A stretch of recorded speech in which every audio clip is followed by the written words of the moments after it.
ተነስተልን የተወደዳችሁ ተመልካቾቻችን ይህ የአማራ ሚዲያ ኮርፖሬሽን የወቅታዊ ዝግጅት ነው። በዛሬው ቆይታችን የአማራ ክልል ኢንዱስትሪና ኢንቨስትመንት ቢሮ የልማት እንቅስቃሴ እየተመለከትን ቆይታ እናደርጋለን።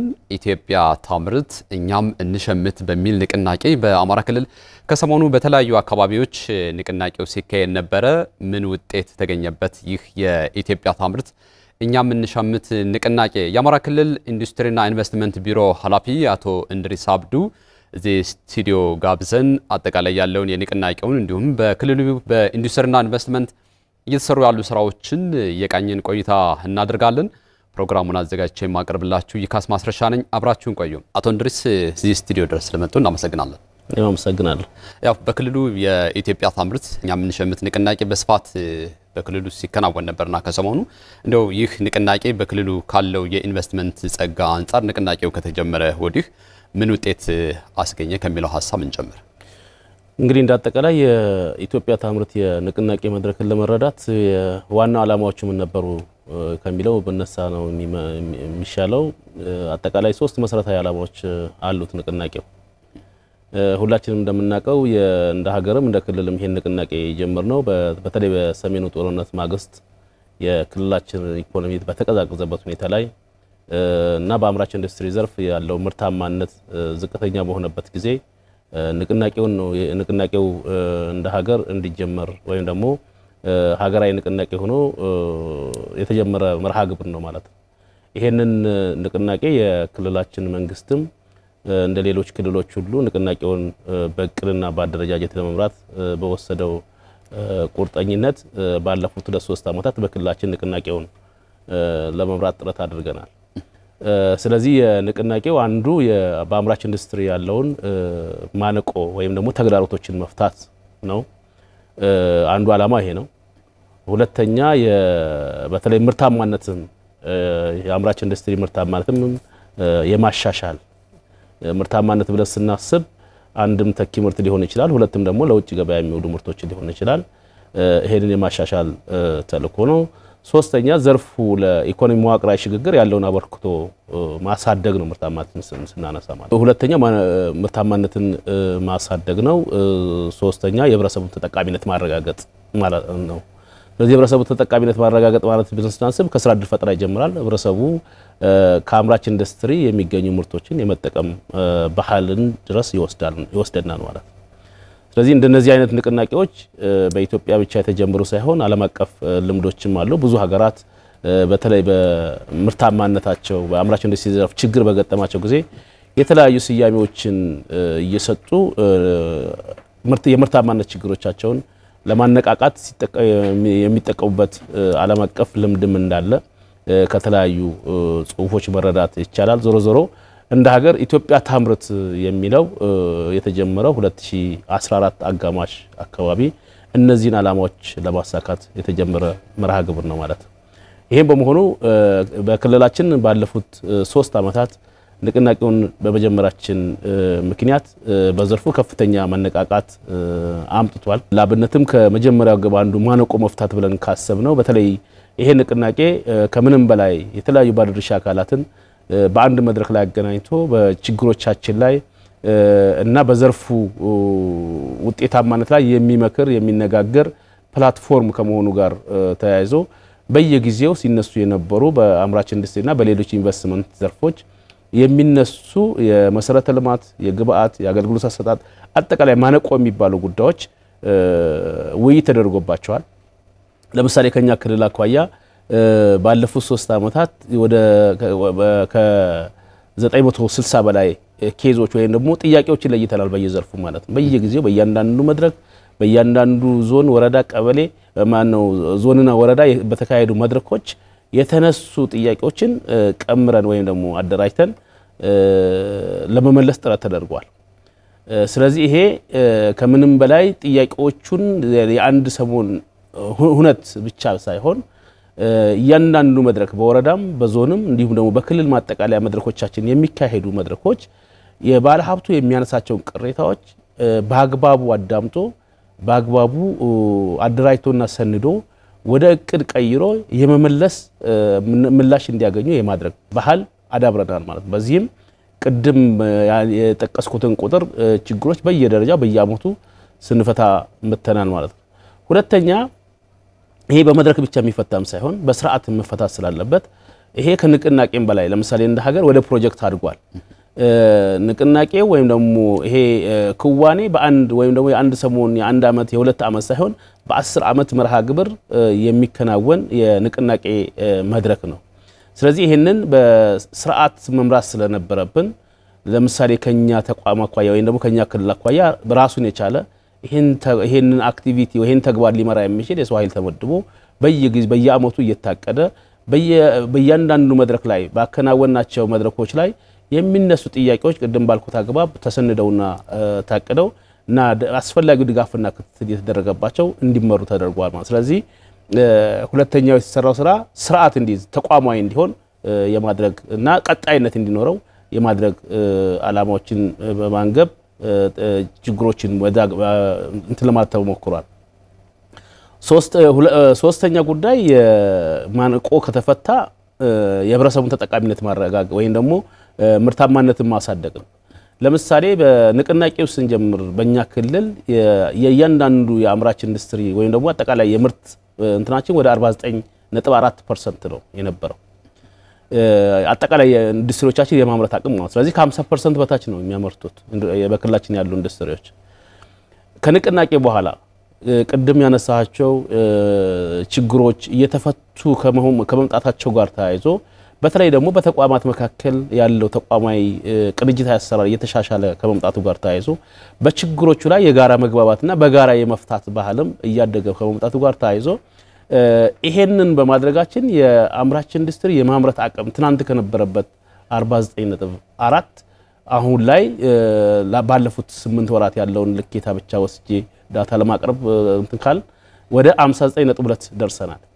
ስለዚህ በዚህ በጀት አመት እናሳካለን ብለን ያሰብነው ሀገራዊ ግቡ 65% ነው። ከኛ አኳያ ብዙ ፈተናዎች ስላሉብን 61% እናሳካለን ብለን በበጀት አመቱ ይዘናል። በእርግጠኝነት ይሄን እቅድ እናሳካለን ብለን ነው እየሰራን ያለ ነው።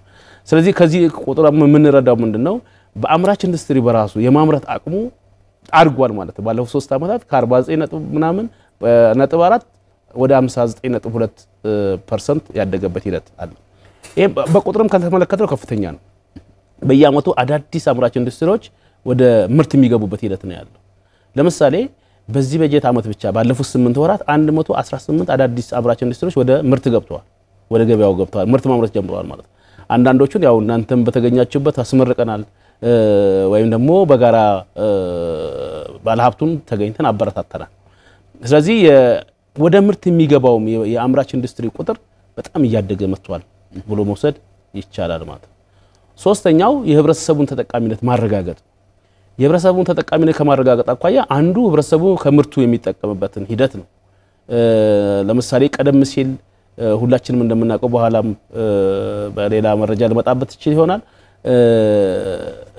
በተለይ ዘርፉ የሚጠበቅበትን የሥራ ዕድል ከመፍጠር አኳያ ባለፉት 3 አመታት ለምሳሌ በአምራች ኢንዱስትሪ ብቻ ከ91000 በላይ ለሚሆኑ ዜጎች ቋሚ የሥራ ዕድል ተፈጥሯል። ይሄ መነሻው ምንድነው ብለን ካሰብን ኢንዱስትሪው እያመረተ በሄደ ቁጥር ወደ ምርታማነት በገባ ቁጥር የሚፈልገው የሰው ኃይል በዛ ልክ እያደገ ነው የሚሄደው።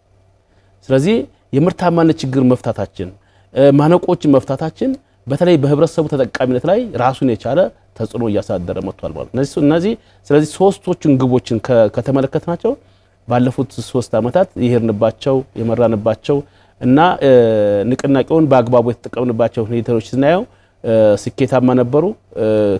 ከግብ ስኬት መኳያ የሚቆጠሩ የሚታዩ የሚዳሰሱ ውጤቶችን ያየነበት የንቅናቄ መድረኮችን በክልላችን አካሂደናል። ስለዚህ የኢትዮጵያ ታምርት የንቅናቄ መድረክ ከምንም በላይ ክልላችን ከነበረበት መፋዘዝ እንዲወጣ የኢኮኖሚው እንዲነቃቃ የኢኮኖሚ መዋቅራዊ ሽግግሩ እንዲሳካ አምራች ኢንዱስትሪ በኢኮኖሚ ውስጥ የራሱን ድርሻ እንዲወጣ ከማድረግ አኳያ ራሱን አስተዋጽኦ አበርክቷል።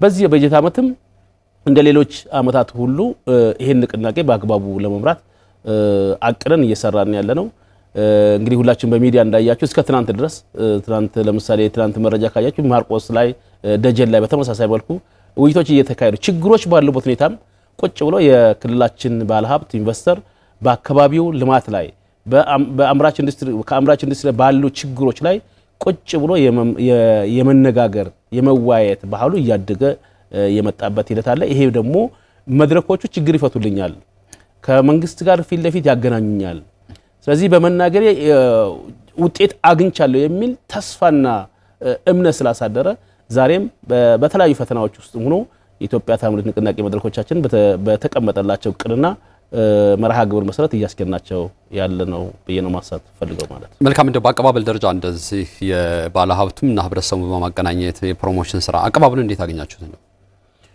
እንግዲህ ቅድም ከግቦቹ ነው አቀባበሉን በተመለከተ አጠቃላይ አሁን እኛ ስንገመገም ለምሳሌ ያነሳው 3 ጉዳዮችን ነው እንጂ ከፍሰት ማቋያ እያደገ መጥቷል በተለይ የክልላችንን አቅሞች ክልላችን ብዙ አቅም አለው ተፈጥሯይም ሰው ሰራሽም አቅሞች አሉት በተለይ ለኢንቨስትመንት መሰረት የሚሆኑ የማዕድን የተፈጥሮ ሀብት የመሬት የውሃ የሰው ኃይል አንድ ኢንቨስትመንት የሚፈልጋቸውን መስፈርቶች ያሟላ ክልል ስለዚህ በእያንዳንዱ አካባቢ እያንዳንዱ ዞንና የልማት ቀጠና ከተንቀሳቀስን በየአካባቢው ባህሪ ለኢንቨስትመንት ምቹ ሁኔታዎች አሉ በክልላችን ማለት ይሄን በመሆኑ ምክንያት ባለፉት 3 አመታት በየአመቱ አዳጊ ቁጥሮች አሉ ወይም ደግሞ ወደ ክልላችን መተው ኢንቨስት ለማድረግ የሚፈልጉ የኢንቨስተሮች ቁጥር ከፍተኛ ነው ብሎ መውሰድ ይቻላል ማለት ለምሳሌ በዚህ በጀት አመት ብቻ ባለፉት 8 ወራት እንግዲህ አሁን በዚህ በተወሳሰበ ሁኔታ ውስጥ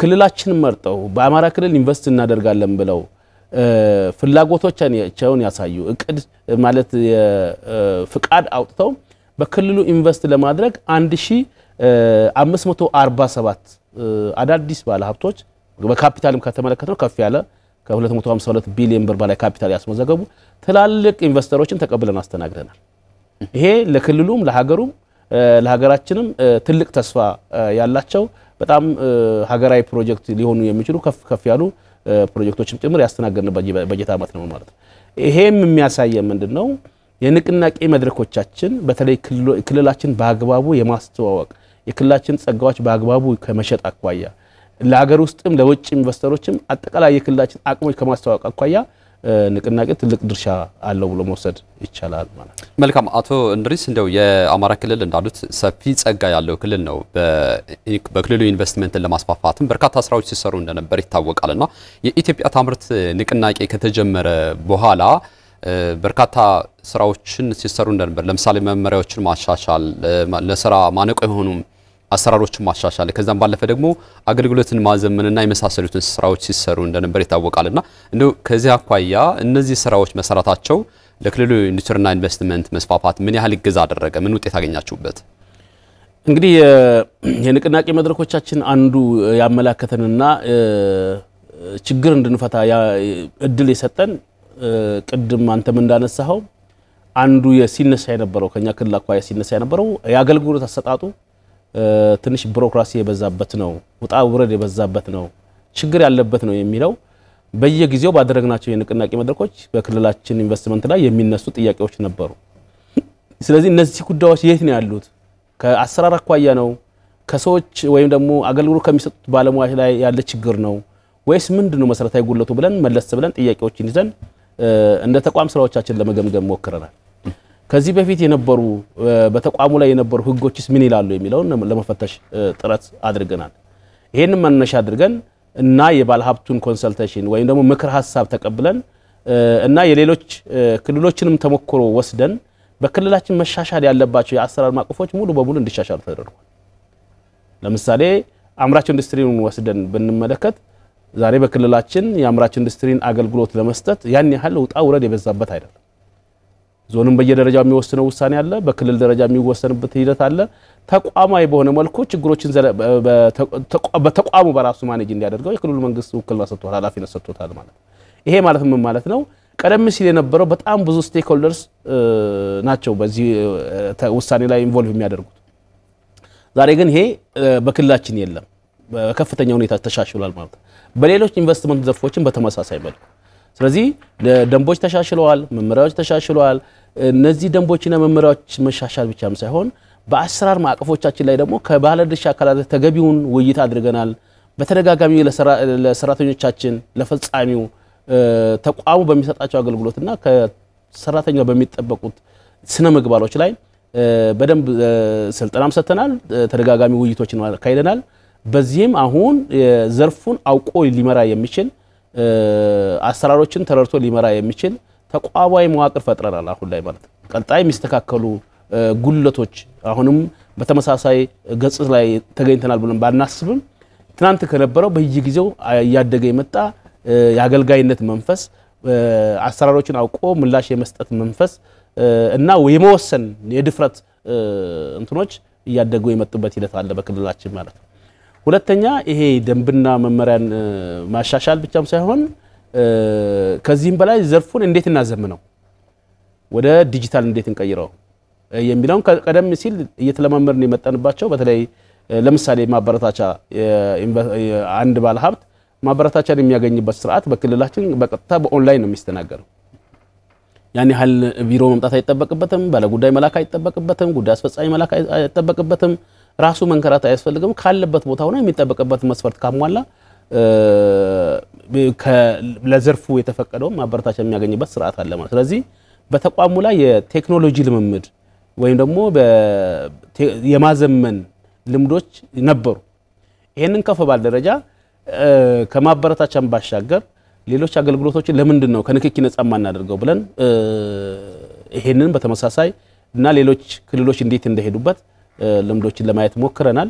ይሄንን መነሻ አድርገን የአማራ ክልል ሊመጥን የሚችል በኢንቨስትመንት ዘርፉን የክልሉን ህዝብ ሊመጥን የሚችል የኢንቨስትመንት አገልግሎት መስጠት አለብን በሚል ደረጃ ተቋሙን የማዘመን ወይም ደግሞ ወደ ዲጂታላይዜሽን የመቀየር ስራ ከክልላችን ሳይንስና ቴክኖሎጂ ጋር በመነጋገር ስራዎች ተጀምረዋል። አሁን ጥሩ ደረጃ ላይ ያለ በዚህ በጀት ዓመት መጨረሻ ላይ አገልግሎታችንን ሙሉ በሙሉ ከንክኪ ነፃ የሆነ ከደላላ ከጉዳይ አስፈጻሚ ነፃ የሆነ አገልግሎት ለመስጠት እየተዘጋጀን ነው ያለነው። ስለዚህ ይሄ ቅድም ያነሷቸው የክልላችንን አቅሞች የበለጠ አውጥተን ለመጠቀምና የግል ባለሀብቱን ወደ ክልሉ እንዲመጣ ወይም ደግሞ አገልግሎት ላይ ትረስት እንዲኖረው ከማድረግ ማኳያ ይሄም ትልቅ አቅም ስለሆነ በተለይ ወደ ማዘመኑ እየሄድን ነው ማለት ነው። ሶስተኛ ከማዘመንም በላይ በተለይ በተበጣጠሰ ሁኔታ ነው አገልግሎቶቹ የሚሰጡት። በተለያየ ተቋማት የተለያየ አገልግሎቶች ይሰጣሉ። ይሄንን አገልግሎት አሰጣጥ ወደ አንድ ማምጣት አለብን፣ የተማከለ የአንድ ማዕከል አገልግሎት መስጠት አለብን በሚል ደረጃ በዚህም ደንቦች በመስተዳድር ምክር ቤታችን ጸድቋል። አሁን አንዳንድ የአሰራር ማዕቀፎች ወይም ደግሞ ደንቡን ተከትለው የሚሰሩ ስራዎች እየተሰሩ ነው ያሉት። ይሄንንም በተመሳሳይ እንደ ዲጂታላይዜሽን ወይም ደግሞ ወደ ማዘመኑ እንገባለን ብለን እንዳሰብነው ሁሉ ይሄንንም በዚህ በጀት ዓመት መጨረሻ ላይ በተለይ የተማከለ የአንድ ማዕከል አገልግሎት ወይም ደግሞ ባለሀብቱ በአንድ ማዕከል ሁሉንም አገልግሎቶች የሚያገኙበትን አሰራር መከተል አለብን ብለን የህግ ማዕቀፎቻችንን ጨርሰናል። በዚህም የክልላችን መስተዳድር ምክር ቤትም ውሳኔዎችን አሳልፏል። ይሄም ሌላ የተስፋ የክልላችን የወደፊት ተስፋ ወይም ደግሞ ከአገልግሎት አሰጣጥ አኳያ ያሉትን በተለይ በንቅናቄ መድረኮቻችን ባለሀብቶቻችን ሲያነሷቸው የነበሩ ጉዳዮችን በዘላቂነት ለመፍታት የክልላችን መንግስት ያለውን ቁርጠኝነትና ኮሚትመንት የሚያሳይ ስለሆነ በዚህ አግባብ ይሄንንም ወደ ማዘመን ወይም ደግሞ አገልግሎት የማሻሻል ሂደቶች ይሄድን ነው ማለት ነው። የዚህ ሁሉ መነሻ ወይም ደግሞ ግብረ መልሱም ወይም ደግሞ የሐሳብ ባለቤት በግል ዘርፉ ተሰማርተው በተለያየ ኢንቨስትመንት ዘርፍ በየክልላችን ተሰማርተው የሚገኙ ባለሀብቶች በውይይት መድረኮቻችን ያነሷቸውን ጥያቄዎች ወደ ተግባር ለመቀየር የክልሉ መንግስት ያለውን ቁርጠኝነትና የውሳኔ አሰጣጥ የሚያሳይ ስለሆነ ይሄ ቅንጅታችን በተለይ ከባለሀብቱ ጋር ያለንን ቅንጅት ወደፊትም እያጠናከን የባለሀብቱ ምክር ሐሳብ እየተቀበል እና ለክልላችን ለኢንቨስትመንቱ የተመቸ ክልል እንዲሆን ለማድረግ እየሰራን ነው። ኢንዱስትሪና ኢንቨስትመንት ሲስፋፋ በስሩ አብሮ የሚፈጠረው የሰው ኃይል የስራ ዕድል ይጠቀሳልና እንደው በዚህ በጀት ዓመት ወደ ስራ በገቡ የኢንዱስትሪዎች ላይ ምን ያህል የሰው ኃይል ተፈጠረ? በምን ዘርፎች ናቸው መገለጫዎቹ? በበጀት ዓመቱ ወይም ደግሞ እንፈጥራለን ብለን የታቀነው ወደ 44000 አካባቢ ነው። ወደ አሁን 40132 አካባቢ ቋሚ የስራ ዕድል የተፈጠረበት ሂደት ነው ያለው። ስለዚህ ይሄ አሁን በአስቸጋሪ ሁኔታ ውስጥ ሆነንም አምራች ኢንዱስትሪ እያደገ በሄደ ቁጥር የኢንቨስትመንት ፕሮጀክቶቻችን ወደ ምርት እየገቡ በሄዱ ቁጥር ምርታማነታቸው እየተሻሻለ በሄደ ቁጥር የሚፈልጉት የሰው ኃይልም በዛው ልክ ስለሆነ አሁን ላይ ቅድም ባነሳው ተግባብ ከ40 ሺህ በላይ ለሚሆኑ ዜጎች ቋሚ የሥራ ዕድል ተፈጥሯል ማለት ነው። ይሄንንም በዘላቂነት ወይም ደግሞ ኢንዱስትሪዎቻችን የሚፈልጉት ምን አይነት የሰው ኃይል ነው የትኛውን የሰው ኃይል ነው የሚፈልጉት እንዲሁ ስራ እንዲፈጠር ሳይሆን እያንዳንዱ ኢንዱስትሪ የራሱ ዲሲፕሊን አለው የሚፈልጋቸው የሥራ ዘርፎች አሉ። ይሄንንም በተናበበ መልኩ በተቀናጀ መልኩ ለመፍታት ከክልላችን ስራና ስልጠና ቢሮ ጋር በተለይ የሰው ሀብት ልማት ላይ የኢንዱስትሪዎቻችን ፍላጎት ለይተናል ምን አይነት የሰው ኃይል እንደሚፈልጉ በአግባቡ አሰስመንት ሰርተናል። ይሄንን መነሻ አድርገን ከክልሉ ስራና ስልጠና ቢሮ በተለይ የክልላችን ያሉ ቴክኒክና ሙያ ኮሌጆች ይሄን የሰው ኃይል በኢንዱስትሪ ዘርፉ የተሰማሩት የሰው ኃይል በማሰልጠና ለመልሰው ለኢንዱስትሪው በማበርከት ረገድ ያላቸው ማስተዋጽኦ ከፍተኛ ከመሆኑ ጋር ተያይዞ ይሄንንም የማዘመንና በእውቀት ማለት የተሟላ እውቀት ያለው ወይ ደግሞ ዘርፉ የሚፈልገው ባለሙያ የማግኘት ስራም ከተቋማት ጋር የአስተሳሰር እየመራ ነው። ይሄን በማድረጋችን ቅድም ባልኩት አግባብ የጠቀስኩትን ቁጥር የሥራ ዕድል የተፈጠረበት ሂደት ነው ያለው። እኛ የገመገምነው ከባለፈው በጀት ዓመት ተመሳሳይ ወቅት ጋር ስንመለከተው ከዚህ ማኳያ አዳጊ ቁጥሮች መኖራቸውን ተመልክተናል። ስለዚህ በበጀት ዓመቱ መጨረሻም ከዚህ የተሻለ እና የበጀት ዓመቱ እቅድ የምናሳካበት ሁኔታዎች እንደሚኖሩ ተስፋ ሰጪ ጅማሮች መኖራቸውን ተምረንበታል ማለት ነው። ኢንቨስትመንት ፈቃድ መስጠት እና ሌሎች መንግስት የሚያደርጋቸውን ድጋፎች ብድር መስጠት ጨምሮ የሚሰሩ ስራዎች አሉ። በተለይ ይሄንን የማጣራት ሂደት ከዛም ባለፈ በተለይ የመሬት አጥረው በሚያስቀምጡ ባለሀብቶች ላይ ያለውን የሀብት ብክነት ለማስቀረት ምን እየተሰራ ነው ያለው? እስካሁን ምን ስራዎች ተሰርተዋል? እንግዲህ አንድ ኢንቨስተር ወደ ክልላችን መጥቶ ኢንቨስት ሲያደርግ አንድም የሚሰጠኝን ሪሶርስ ወይም ደግሞ የሚሰጠኝን ማበረታቻ በአግባቡ ስራ ላይ አውላለሁ የሚሰጠኝን መሬት በአግባቡ አለማለሁ ለአካባቢ ማህበረሰብ የሥራ ዕድል እፈጥራለሁ በኢኮኖሚ መዋቅራዊ ሽግግሩ ላይ የራሴን አሻራ አኖራለሁ ብሎ ነው ወደ ክልሉ የሚመጣው ማለት። በዛ ሂደት ውስጥ ደግሞ የራሴን ተጠቃሚነት አረጋግጣለሁ ብሎ አስልቶ ነው የሚመጣው። የክልላችን መንግስትም እነዚህን ጥያቄዎች የሚፈታበትን አሰራር አስቀምጧል። ቅድም ባነሳውት አግባብ ከዚህ ውስጥ አንዱ መሬት መንግስት የሚያቀርበት ስርዓት አለ። ባለፉት 3-4 አመታት ብቻም ሳይሆን ከዛ በፊትም በክልላችን ገብተው ኢንቨስት ለማድረግ መሬት ወስደው ለረጅም ጊዜ ወደ ምርት የገቡ አሉ፣ ወደ ምርት ያልገቡ የኢንቨስትመንት ፕሮጀክቶች አሉ። በዚህ በጀት ዓመት ከምንም በላይ በዚህ በጀት ዓመት ብቻም ሳይሆን በ2016 በተመሳሳይ መልኩ በተለይ በክልላችን ምክር ቤት ቋሚ ኮሚቴዎችም ተንቀሳቅሰው የኢንቨስትመንት ፕሮጀክቶቻችን ምን ላይ እንዳሉ መስክ ግምገማ አድርገዋል። እኛም በተደጋጋሚ በመናደርጋቸው የክትትልና ድጋፍ ሂደታችን ላይ በየአካባቢው ለረጅም ጊዜ ታጥረው ከዓላማ ውጭ ውለው ወይም ደግሞ በፕሮጀክት ሐሳባቸው መሰረት ወደ አፈጻጸም ያልገቡ ወደ ምርት ያልገቡ የኢንቨስትመንት ፕሮጀክቶች መኖራቸውን ተንቀሳቅሰን ተመልክተናል። ይሄንን በዘላቂነት ለመፍታት በተለይ ከመሬት ወስደው ለረጅም ጊዜ አጥረው ከዓላማ ውጭ ከሚጠቀሙ ባለሀብቶች ጋር ወደ ምርት በሚገቡበት ሁኔታ ላይ በየደረጃው ባለው መዋቅር ምክክር እንዲደረግ ተደርጓል። ጊዜ ገደባቸው እንዳለፈ በፕሮጀክት ሐሳባቸው መሰረት እያለሙ እንዳልሆነ ወይም ደግሞ ወደ ምርት እየገቡ እንዳልሆነ ንግግሮች ወይም ደግሞ ውይይቶች ተደርገዋል። እነዚህን ውይይቶች አልፈው የሚደረግላቸውን የድጋፍ ማዕቀፍ ሳይጠቀሙበት ቀርተው እና አሁንም መሬቱን ላልተፈለገ ዓላማ በሚያውሉ ኢንቨስተሮች ላይ ግን ህግና ስርዓትን ተከትሎ እርምጃ የሚወሰድ ጅማሬዎች አሉ በክልላችን ማለት። ለምሳሌ ባለፉት 8 ወራት ብቻ ወደ 256 አካባቢ የሚሆኑ ፕሮጀክቶች እርምጃ ተወስዶባቸዋል። እርምጃ መውሰድ ብቻም ሳይሆን ከነዚህ ፕሮጀክቶች ወደ 679 ሄክታር መሬት ወደ መንግስት እንዲመለስና ለሌሎች አልሚ ባለሀብቶች እንዲተላለፍ ተደርጓል ማለት ነው። ስለዚህ ጎን ለጎን በድጋፍ በማድረግ ወደ ምርት የሚገቡትን በድጋፍ ማዕቀባቸው ልክ ወደ ምርት እንዲገቡ የመደገፍ በድጋፍ ማዕቀፎቻችን ወደ ምርት መግባት የማይችሉና መሬትን ደግሞ ላልተፈለገ ዓላማ የሚያውሉ ባለሀብቶች ላይ ግን ህግና አሰራርን ተከትሎ የማስተካከያ እርምጃዎች እየተወሰዱ እየመጡ ነው ያሉት ማለት ነው። ይሄ የሆነበት ዋናው ምክንያት ምንድነው? በጣም መሬት ውድ ሀብት ነው። ቀደም ብሎ የገቡ ባለሀብቶችም ብቻም ሳይሆን አዳዲስ ባለሀብቶችም በክልላችንም ከክልላችን ውጭም እየተፈጠሩ ነው እነዛ ባለሀብቶች ደግሞ ወደ ክልላችን መጥተው ኢንቨስት ለማድረግ ይፈልጋሉ ኢንቨስት ማድረግ ይፈልጉ ደግሞ መሬት ይፈልጋሉ መሬት ያለው በመንግስትና በህዝብ እጅ ነው ስለዚህ ያለን አማራጭ ያሉትን ወይም ደግሞ ያለንን አቅሞች እየተጠቀምን ከመሄዱ ጋር ተያይዞ ይሄን እድል መጠቀም በማይችሉ ተቋማት ላይ ወይም ደግሞ ኢንቨስተሮች ላይ አሰራሩን ተከትለን የማስተካከል እርምጃዎችን በማድረግ እና ለአዳዲስ ፍላጎቶች ምላሽ እየሰጠን የሄድንበት በጀት ዓመት አሳልፈናል በቀጣይም ይሄ አሰራር ተጠናክሮ የሚቀጥልበት ሁኔታ ይኖራል ማለት ነው መልካም ኢትዮጵያ ታምርት ንቅናቄ ወደ 3 ዓመታትን አስቆጥሯል ያው ንቅናቄው አሁን ወደ እኛ ምንሸምት ወደሚል ጨምሯልና ከማክሮ ኢኮኖሚ ማሻሻያ ጋር በተያያዘ እንዲሁም ደግሞ የሀገር ምርትን መጠቀም እንደሚገባ የሚያሳይ የሚያነሳሳ ጽንሰ ሐሳብ ነውና እንደው ይህ ጽንሰ ሐሳብ ከሀገር እድገት አንፃር ፋይዳው ምንድነው እንግዲህ የሀገር እድገት የሚገለጸው አንዱ በሀገራት በማምረት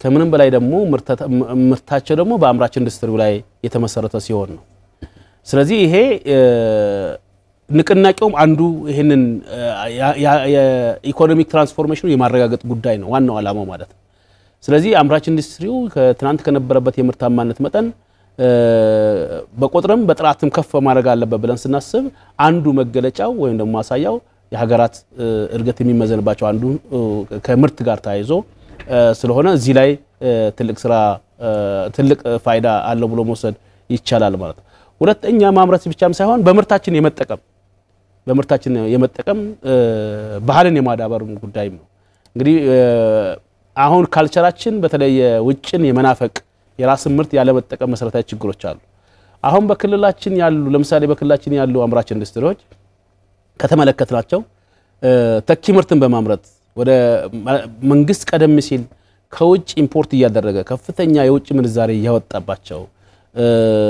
ወደ ሀገር ሲያስገባቸው የነበሩ ምርቶች ዛሬ ላይ በክልላችንም ከክልላችን ውጭ ይመረታሉ እንደ ሀገር ይመረታሉ ይሄ የውጭ ጫናን በመቀነስ ረገድ የምንዛሬ ጫናን በመቀነስ ረገድ ያለው አስተዋጽኦ ከፍተኛ ነው ብሎ መውሰድ ይቻላል ማለት ነው ቀደም ሲል መንግስት ከፍተኛ ምንዛሬ ሲያወጣባቸው የነበሩ ምርቶች ዛሬ ላይ በአገር ስነም ያንን ምንዛሬ ያስቀርተናል ይሄ አንዱ ኢምፓክት በኢኮኖሚያችን ላይ የራሱን የቻለ ተጽዕኖ ይፈጥራል ማለት ነው ስለዚህ ይሄ በመሆኑ ምክንያት ዛሬ ላይ በምርቶቻችን የመጠቀም ባህሉ እኛም እንሸምስ ሲባል በተለይ የአመለካከት ለውጥ እንዲመጣል በሀገር የመኩራት በሀገር ምርት የመኩራት የሀገር ምርትን የመጠቀም እንትኖቹ ያን ያህል አይደሉ አሁን ላይ ማለት ነው ነገር ግን በማክሮ ኢኮኖሚ ማሻሻያ ውስጥ አንዱ ከተቀመጡ አቅጣጫዎች ውስጥ አንዱ የሀገር ውስጥ ምርቶችን በአግባቡ የመጠቀም ለምሳሌ እንደ ሀገርም የተቀመጡ አቅጣጫዎች አሉ በሀገር ውስጥ የሚመረቱ አምራች ኢንዱስትሪዎች የሚያመርቷቸው ምርቶች በሀገር ውስጥ መጠቀም እንድንችል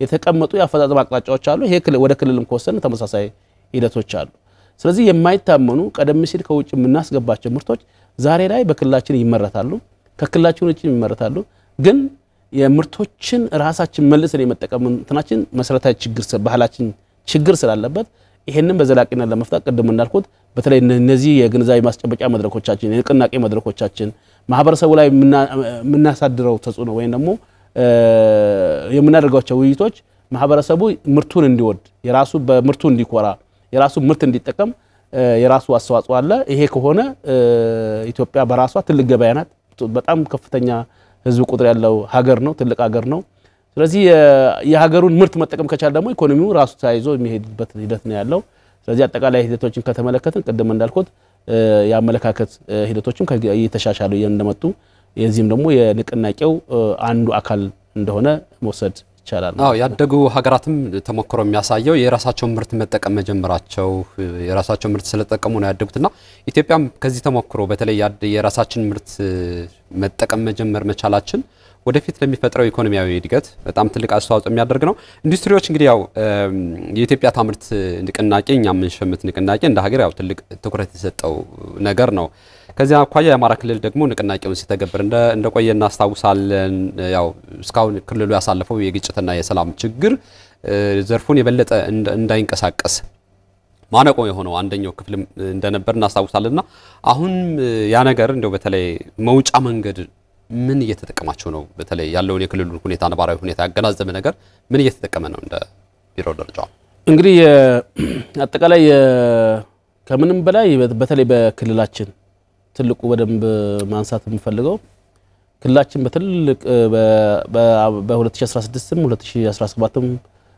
ከፍተኛ ፈተና ውስጥ ቢሆንም የክልላችን ህዝብ በየአካባቢ ያሉ የኢንቨስትመንት ፕሮጀክቶችን በመጠበቅ ጥቃት እንዳይደርስባቸው በመከላከል እና ፕሮጀክቶቹ የኔ ናቸው ብሎ በባለቤትነት በመጠበቅ ረገድ የክልላችን ህዝብ ለኢንቨስትመንት ዘርፉ ያላሳየው አስተዋጽኦ ከፍተኛ ክብር እና ምስጋና ነው ያለኝ።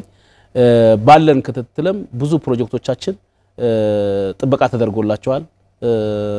ስለዚህ ይሄ ትልቅ በተለይ ለወደፊት ለሚሰሩ ወደ ክልላችን መጥተው ኢንቨስት ለሚያደርጉ ባለሀብቶችም ጭምር ትልቅ ተስፋ የሚሰጥ ነው ብዬ ነው የማስበው ማለት ነው። ሁለተኛ በዚህ ችግር ውስጥ ነው ችግሮቻቸውን ተቋቁመው የሚደርስባቸውን ወከባና ውጣ ውረዶች ተቋቁመው ወደ ምርት እየገቡ ያሉ ወይም ደግሞ ኢንዱስትሪዎቻቸውን ምርት እያስጀምሩ ያሉ ባለሀብቶቻችን አሉ።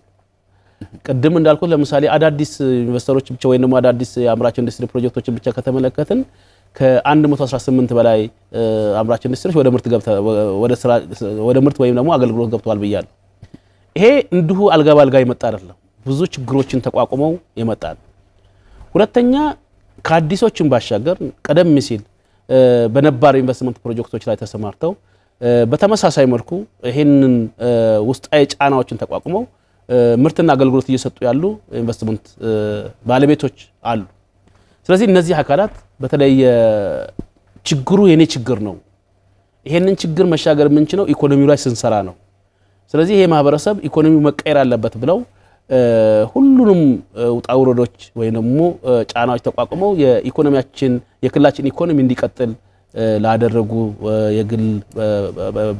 ላደረጉ ባለሀብቶች በድጋሚ እንደሌሎች ማህበረሰቡ እንዳመሰገንኩት ሁሉ ለነሱም ትልቅ አክብሮት አለኝ ማለት ነው። ስለዚህ ይሄ አሁን ችግራችን ትናንት ከነበረበት ዛሬ እየተሻሻለ መጥቷል። በችግር ውስጥ ሆነንም በክልላችን ኢንቨስትመንት ላይ ውይይት እያደረገን ነው። በአስቸጋሪ ሁኔታ ውስጥ ሆነን ወደ ምርት እየገባን ነው። በአስቸጋሪ ሁኔታ ውስጥ ሆነን ወደ ምርት መግባት ብቻም ሳይሆን የኢንዱስትሪዎቻችን የማምረት አቅም እየተሻሻለ እየመጣ ነው። ስለዚህ ኢንዱስትሪዎቻችን ቀደም ሲል በነበረው ጥሬቃ በአግባቡ አይገባላቸውም፣ ሰራተኛ ገብቶ መውጣት አይችልም፣ የኃይል አቅርቦቱ መስራታዊ ችግር አለበት፣ ጉዳት ደርሶበታል እና ከፍተኛ ውዥንብርና ወከባዎች ነበሩበት። ትናንት ከነበረው ግን ዛሬ እያደገ መጥቷል። ይሄን መልካም አጋጣሚ ተጠቅሞ ዘላቂነት ያለው የኢኮኖሚ ቀጣይነት እንዲኖር ወይ ኢኮኖሚ ቀጣይነቱ እንዲረጋገጥ መስራት ስለሚጠበቅብን አሁን ላይ ከቁዘማ እንድንወጣ የተሻለ ወደ መስፈንጠር ወይ ነው አሁን ካለንበት ድብርት ወጥተን የተሻለ ኢኮኖሚያዊ ንቅናቄ ውስጥ መግባት ስላለብን በአስቸጋሪ ሁኔታ ውስጥ ሆነን የኢትዮጵያ ታምርት ንቅናቄ መድረካችንን አሁን አስቀጥለናል ማለት ነው። አስቀጥለናል። አሁን በብዙ ዞኖች እና ወረዳዎች ንቅናቄዎቹ እየተካሄዱ ነው። እስከዚህ ወር መጨረሻ ድረስ ሁሉም ዞኖችና ወረዳዎች ጊዜ ገደብ ተቀምጦላቸዋል። ቀን ወስነዋል። መቼ ምን ማድረግ እንዳለበት መግባባት ላይ ደርሰዋል። ቅድመ ዝግጅት እያደረጉ ነው። በየጊዜው አዳዲስ እንትኖች የንቅናቄ መድረኮች በየአካባቢው ይካሄዳሉ። ይሄ ትናንት ከነበርንበት ቁዘማ ከማውጣት አኳያ የራሱ ፋይዳ አለው ማለት ነው። ተገናኝተን ስንነጋገር በኢኮኖሚ ላይ ስንመክር አስተሳሰባችን ከጥፋት ወደ ልማት መሆን ሲጀምር እና ከግል ዘርፉ ጋር ከሌሎች ባለድርሻ አካላት ጋር ተቀናኝተን መስራት ስንጀምር አሁን ካለንበት መፋዘዝ የምንወጣበት እድል ከፍተኛ ከመሆኑ ጋር ታይዞ ንቅናቄው ማስቀጠል አለብን ብለን በክልላችን መንግስትም አቅጣጫ ተሰጥቶበት ንቅናቄዎቹ በተቀመጠላቸው መርሃ ግብር መሰረት እየተካሄዱ ነው ያሉት። በእርግጠኝነት ጸጥታ ሁኔታውም እየተሻሻለ እየመጣ ነው። በሚቀጥሉት ወራት የተሻለ በኢኮኖሚው ዘርፍ በዚህ ዘርፍ የተሻለ ምርታ የምናስመዘግበት ጊዜ ይኖራል ብዬ ተስፋ አደርጋለሁ። መልካም። ያው እንግዲህ የኢትዮጵያ ታምርት ንቅናቄ ስናነሳ በስፋት የሚነሳው ነገር የሸማቹንና አምራቹን ማህበረሰብ ማገናኘት ይጠበቃል። ለዚህ ደግሞ የተለያዩ የኢንቨስትመንት አማራጮችን ከማስተዋወቅ ባለፈ እንዲሁ አጠቃላይ የሚዲያ አጠቃቀማችሁ ያለውን የክልሉን የኢንቨስትመንት ጸጋ ዲስፕሌይ በማድረግ በኩል በማስተዋወቅ በኩል ከዛም ባለፈ እንደው የዚህን ምርቶችን በማስተዋወቅ ደረጃ እየተሰራ ያለው ስራ ነው በሚዲያ ዘርፍ በማስተዋወቅ ዘርፍ በተለይ የፈጠራ ስራዎችን ጭምር ምንድነው ያለው ተሞክሮ? እንግዲህ ተሰርቶበታል እንግዲህ የኢትዮጵያ ታምርት የንቅናቄ መድረካችን ከተመለከተን ንቅናቄ መድረኩ ውይይት ብቻም ሳይሆን በንቅናቄ መድረኮቻችን አንድም ወደ ምርት የሚገቡ ኢንዱስትሪዎችን ምርት ወደ ምርት እንዲገቡ የማበረታታት እነሱን የማስመረቅና ምርት የማስጀመር መርሃ ግብር አለው በክልላችን እያስከደን ያለው ነው ማለት ነው ሁለተኛ የአምራች ኢንዱስትሪ ምርቱን የሚያስተዋውቅበት ኤክስፖም አለው ሸማቹ አምራችና ሸማቹን የሚያገናኝበት ራሱን የቻለ እንትን አለው ወይ ደግሞ መርሃ ግብር አለው ይሄ በእያንዳንዱ በወረዳም በዞኑም በመናካሄዳቸው መድረኮች በየአካባቢ የሚመረቱ ምርቶች ምንድናቸው የሚለው ማህበረሰቡ እንዲያውቃቸው ምርቶችን እንዲረዳቸው እንዲያውቃቸውና እንዲረዳቸው ብቻም ሳይሆን ምርቶቻችንን ወይ ደግሞ በየአካባቢ የሚመረቱ ምርቶች እንዲሸምት እንዲገዛ እንዲጠቀም እና ምርቱንና አምራቹንና ሸማቹን የሚያገናኝ ፕላትፎርሞችም ያሉበት መርሃ ግብር ነው እየተካሄደ ያለው ማለት ነው ስለዚህ ይሄ ከምንም በላይ የምርቶቻችን የማስተዋወቅና የምርት የመጠቀም እንትኑ ላይ ትልቅ ፋይዳ አለው ብሎ መውሰድ ይቻላል ማለት ነው ይሄንን እንግዲህ በማስተዋወቅ ረገድ የሚዲያው ሚና ከተመለከተነው አሁን ክልላችን ባለው አቅም ልክ አልተነገረለት እውነት ለመናገር ከዚያ አኳያ አማራ ሚዲያ ኮርፖሬሽን በየአካባቢ ያሉትን ኢቨንቶች እየተከታተለ ምርቶቻቸውን በየአካባቢ ያሉትን ምርቶች እያስተዋወቀ ከሜዳ አኳያ ባለፉት 4 አመታት በተለይ ኢትዮጵያ ታምርት ንቅናቄ ከጀመርን ጊዜ ጀምሮ እንደ ቤተሰብ ሆኖ ያገለገለ ያለ ሚዲያ ነው ስለዚህ በተለይ ሚዲያው ይሄ ሚዲያ ከሰራው ስራ ጋር ካመዛዘነው ትልቅ ስራ የተሰራበት ወይ ደግሞ የራሱ አጀንዳ አድርጎ በየጊዜው በወቅታዊ ፕሮግራምም የራሱ ፕሮግራም እየሰጠው እየተሰራበት ያለ ሂደት ነው ያለው ሌሎች ሚዲያዎችም ይሄን መከተል አለባቸው ብዬ ነው ማስበው ሌሎች የሀገራችን ሚዲያዎችም በተለይ ክልላችን ላይ ያሉ አቅሞችን በማስተዋወቅ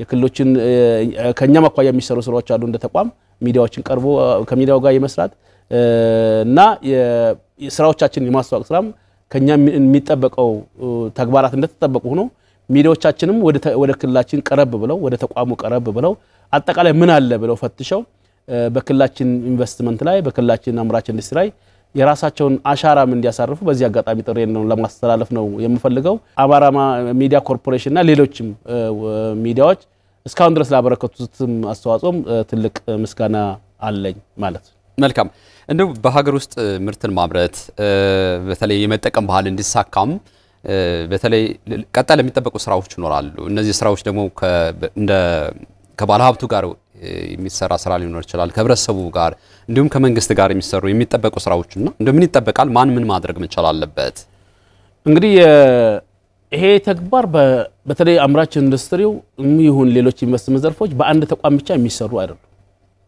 በዛ ሂደት ውስጥ ብዙ ተዋናዮች አሉ መግቢያ ላይ ሳነሳ እንደነበረው ይሄ ፕላትፎርም በተለይ የኢትዮጵያ ታምርት ንቅናቄ መድረክ እነዚህን ባለድርሻ አካላት የማቀናጀት የማገናኘት በጋራ እንዲሰሩ የማድረግ በጋራ ችግሮችን እንዲፈቱ የማድረግ ትልቅ ተልዕኮ አለው ትልቅ እድሎችንም ፈጥሯል ስለዚህ ከዚህ አኳያ ከመንግስት አኳያ በተለይ የግል ዘርፉ እነዚህ ንቅናቄ መድረኮች በአግባቡ የመጠቀም ይኖርበታል ብዬ አስባለሁ በንቅናቄ መድረኮቻችን ላይ ያለውን በተለይ በክልሉ ኢንቨስትመንት ላይ መነሳት ያለባቸውን ምክረ ሐሳቦች እንዲሻሻሉ የሚፈልጋቸውን እንዲሆን የሚፈልጋቸውን ክልሉ ወዴት መድረስ አለበት ብሎ የሚያስበውን ሐሳቦች በሙሉ ሳይሰስት ሳይቆጥብ ምክረ ሐሳቡ ሊለግሰን ሊሰጠን ይገባል ማለት ነው ሁለተኛ ምክረ ሐሳቡ ብቻም ሳይሆን ወደ ክልላችን መተው ኢንቨስት የሚያደርጉ ባለሀብቶች እንግዲህ ወደ ክልሉ መተው ኢንቨስት እናደርጋለን ብለው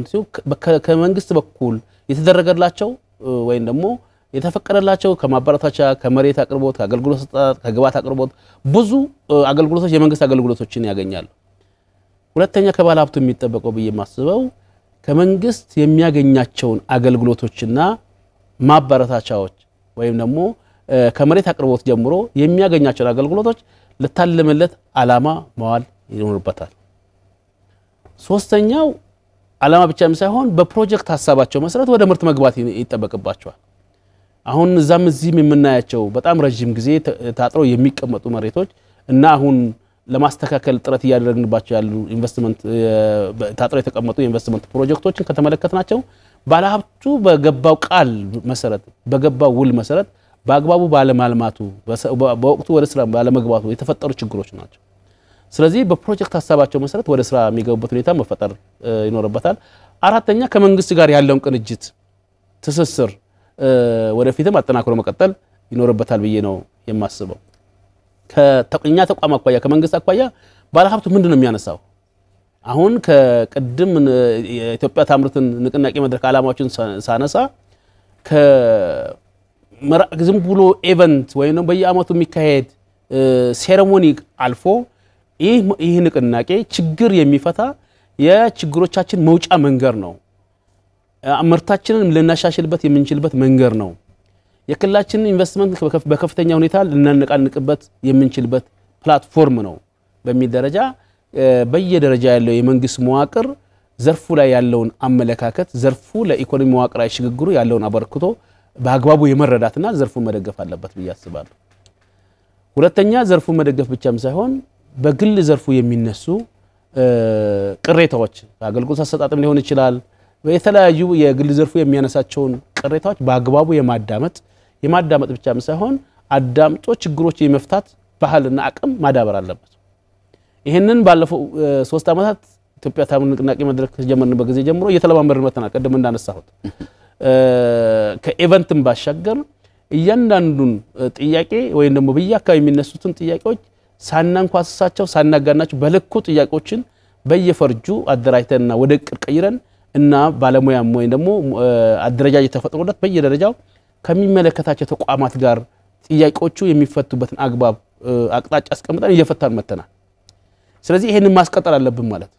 ስለዚህ የውይይት እንትኖቻችን የንቅናቄ መድረኮቻችን ከሴሬሞኒ ባሻገር ችግር የሚፈቱ ናቸው ብሎ የሚነሱ ችግሮችን በአግባቡ ለቅሞና አቅዶ የሚፈቱበትን ጊዜም አስቀምጦ ማን እንደሚፈታ ባለቤት ሰጥቶና ተገቢውን ድጋፍና ክትትል አድርጎ ችግሩን የሚፈቱበት ሁኔታ ከኛ ከመንግስት መዋቅር